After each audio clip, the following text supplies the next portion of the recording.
बिस्मिल्लाहिर्रहमानिर्रहीम। इस वीडियो में हम ग्राफिकल मेथड ऑफ कन्वोल्यूशन के बारे में पढ़ेंगे। तो आइए हम सवाल की तरफ चलते हैं।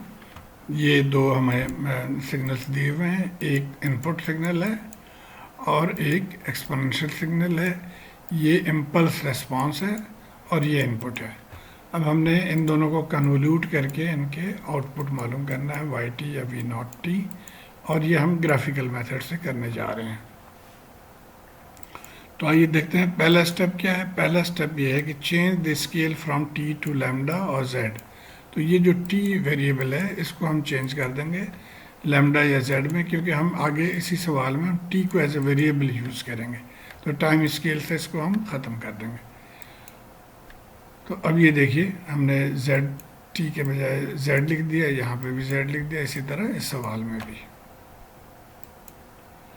अब अगला स्टेप है flip one of the signals around zero axis. तो ये इसकी जीरो एक्सिस है, इसके अराउंड इसको हम फ्लिप कर सकते हैं।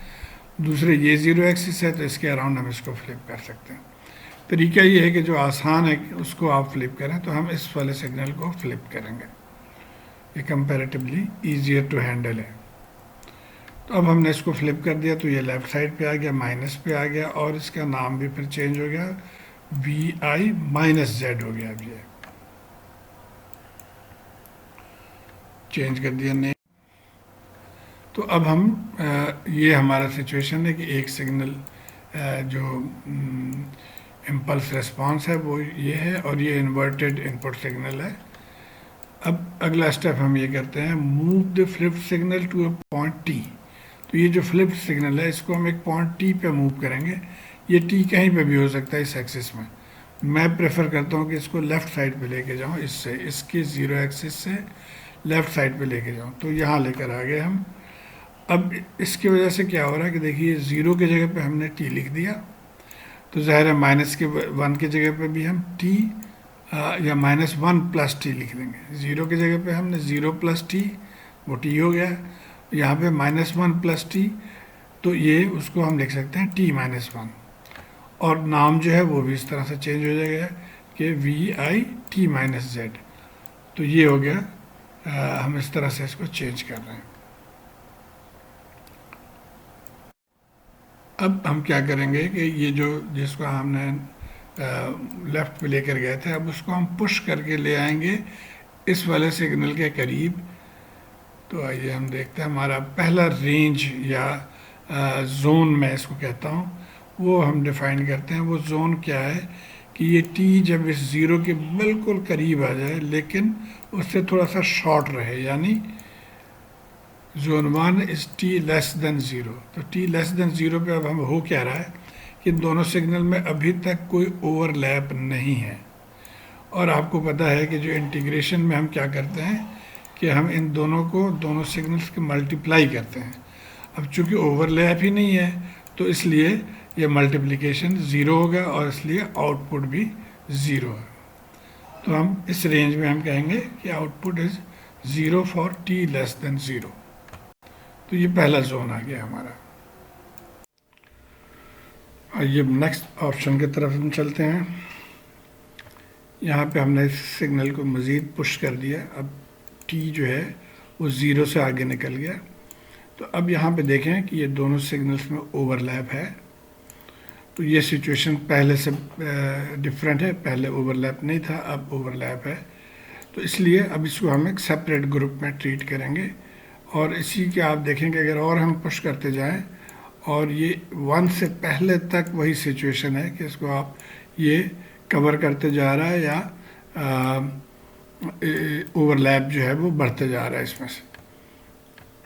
तो अब हम बेसिकली ये देखेंगे कि टी की रेंज क्या है, किस रेंज में है। तो आप देखें टी यहाँ ज़ीरो से लेके और वन तक है, यानी हम इसको कहेंगे कि जोन टू में T is greater than equal to zero and less than equal to one. तो ये हमारा एक ग्रुप बन गया। अब इसमें रिज़ल्ट क्या है वो हम देख लेते हैं। पहली बात तो ये है कि ओवरलैप है दोनों सिग्नल्स के दरमियान, फाइन।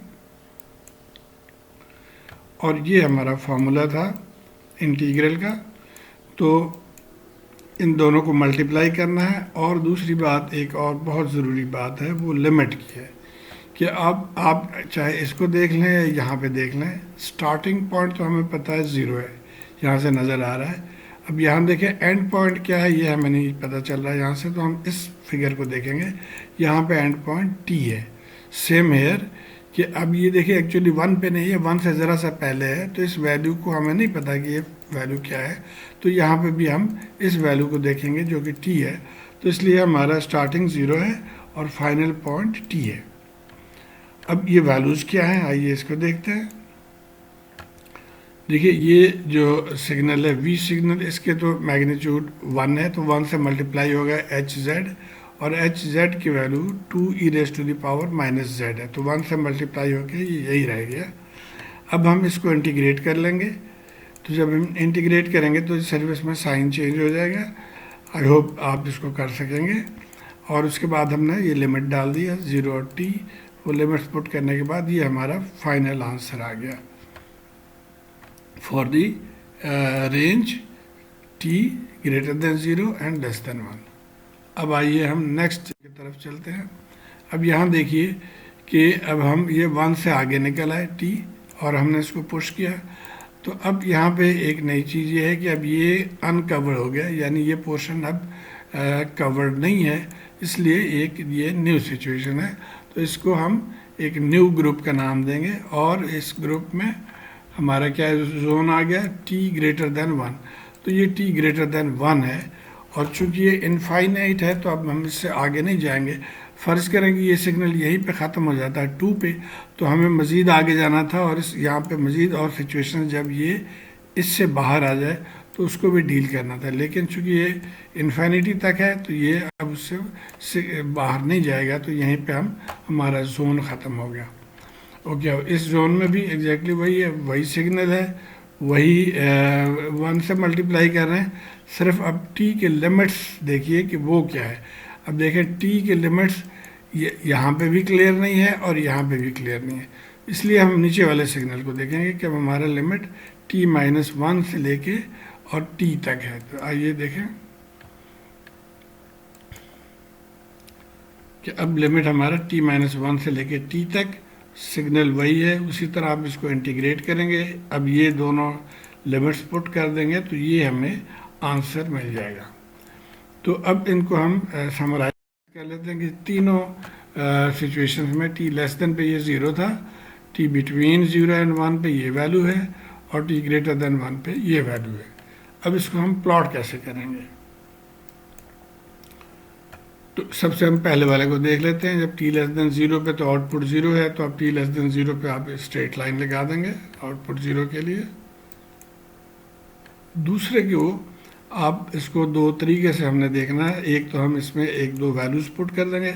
एक तो initial value t equal to 0 put किया तो वो 0 ही है, और t इजिकल टू 1 हम इसको, क्योंकि ये उसकी लिमिट है t इजिकल टू 1, तो t इजिकल टू 1 पुट करेंगे तो 1.26, तो ये 1.26 आ गया यहाँ पे। लेकिन सवाल ये है कि स्ट्रेट लाइन होगा या कर्वेचर है, ये क्या चीज़ है।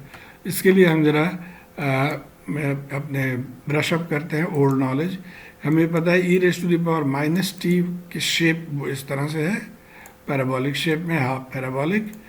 तो जब हम इसको 1 से माइनस करेंगे तो ये इन्वर्ट हो जाएगा, यानी आप यहाँ पे देखिए कि ये 1 लाइन है, 1 से 1 माइनस करेंगे तो ये 0 आ जाएगा, और 1 से फ़र्ज़ करेंगे 0 है, 1 से 0 माइनस करेंगे तो ये 1 आ जाएगा। तो ये इसका ऑपोजिट जो है ना वो शेप, तो वही शेप हमने यहाँ पे भी बनाना है, some kind of a curvature. तो ये इस पोर्शन का आ गया। अब आ जाते हैं हम तीसरे पोर्शन पे। तो तीसरे पोर्शन में भी उसी तरह हम इसके वैल्यूज़ पुट करेंगे। टी के आप 2-3 वैल्यूज़ पुट करें, 1.26 आ गया, 0.4 आ गया, 0.17, तो इसी तरह ये ग्रेजुअली डिक्रीजिंग जो है एक्सपोनेंशियल उस फॉर्म में आ जाएगा। तो अब हमें तीनों मिल गया, हम तीनों को अब हमने कंबाइन कर लेना है to get the final result. तो ये 0 वाला पोर्शन है, ये 0 से 1 तक, और ये t ग्रेटर देन 1 पोर्शन। तो ये हमारा फाइनल रिजल्ट जो है आप इस तरह से लिख सकते हैं। तो उम्मीद है कि आप ये कैलकुलेशंस खुद कर लेंगे कैलकुलेटर के ज़रिए से, और फिर इसको अगर ज़रूरत पड़े तो चंद पॉइंट्स और भी ले लें और इसको आप आसानी से प्लॉट कर सकते हैं। Thank you.